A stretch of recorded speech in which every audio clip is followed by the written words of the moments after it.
એ છેલ્લે કંટાળીને એવું કે હું મારું કોઈનું ખોટું નહીં કરતો, હું કશું કરતો નહીં, બરાબર મહેનતથી કરું છું, ઈમાનદારીથી કરું છું, છતાંય તે મને આવા નુકસાન.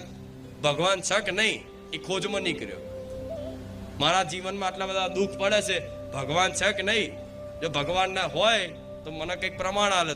મતલબ એને એક વિચાર પેદા થયો કે મારી વાત મતલબ મારી પરિસ્થિતિ કોઈ સમજી નહીં શકતું, મારું દુઃખ કોઈ સમજી નહીં શકતું. આ મારું દુઃખ દૂર કરવા માટે એવા દુઃખ જેટલો દૂર કરવાના પ્રયાસ કરે એટલો અંદર દુઃખમાં ડૂબતા ગયા. હવે શું થશે?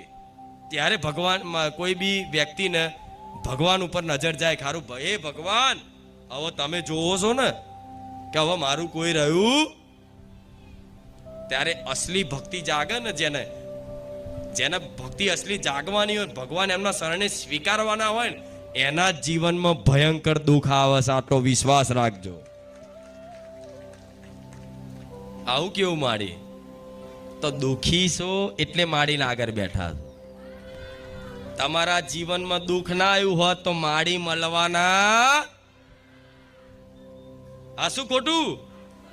દુઃખ ના આવ્યું હોત તો માડી મળત ના મળત ને?